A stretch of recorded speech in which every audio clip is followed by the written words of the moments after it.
అందరికీ నమస్కారం. ముందుగా అందరికీ క్రోధీనామ ఉగాది శుభాకాంక్షలు. తెలుగువారి మొదటి పండుగ ఉగాది. ఉగాదికి సంబంధించిన ఒక చిన్న కథ ఈ వీడియోలో మనం తెలుసుకుందాం.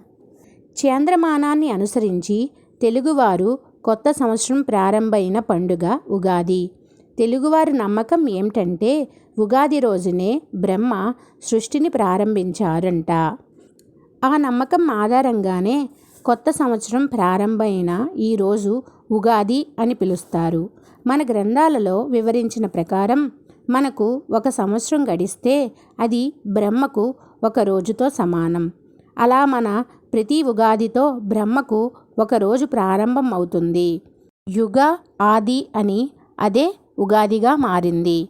ఇదే విషయానికి పురాణాల్లో ఉన్న ఒక గాథ ఏమిటి అంటే, సోమకాసురుడు అనే రాక్షసుడు బ్రహ్మ వద్ద నుంచి వేదాలను దొంగలించి సముద్రంలో దాక్కున్నప్పుడు విష్ణుమూర్తి మత్స్యావతారం ఎత్తి ఆ రాక్షసుని సంహరించి వేదాలను బ్రహ్మకు అప్పగించింది చైత్రశుద్ధ పాడ్యమి రోజు.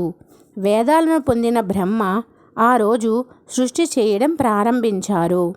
చైత్రశుద్ధి పాడ్యమికి ఎక్కువ ప్రాధాన్యత ఉంది. వసంతకాలం ఆగమనానికి ఇది సూచిస్తుంది. చైత్రమాసం తొలి రోజున పవిత్రమైనదిగా ప్రజలు భావిస్తారు. ఉగాది పండగ మనమే కాకుండా అందరూ జరుపుకుంటారు. మనం చాంద్రమానాన్ని అనుసరించి ఈ పండగను చేసుకుంటాం. మిగిలిన రాష్ట్రాల్లో సౌరమానాన్ని అనుసరిస్తారు. ఉగాది రోజున మనం ఏం చెయ్యాలి అంటే, ఉదయాన్నే లెగిసి తలస్నానం చేసి కొత్త బట్టలు కట్టుకోవాలి. ఇల్లంతా శుభ్రం చేసి మామిడి తోరణాలు కట్టుకుంటాము. ఆ రోజు ఉగాది పచ్చడి తిని పంచాంగ శ్రవణం అన్నది చేస్తాం.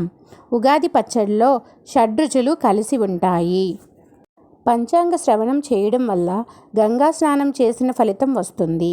ఈ సంవత్సరం మొత్తం ఎలాగ ఉంది అన్నది పంచాంగ శ్రవణం వల్ల తెలుస్తుంది. ఇది అనాదిగా వస్తున్న ఆచారం.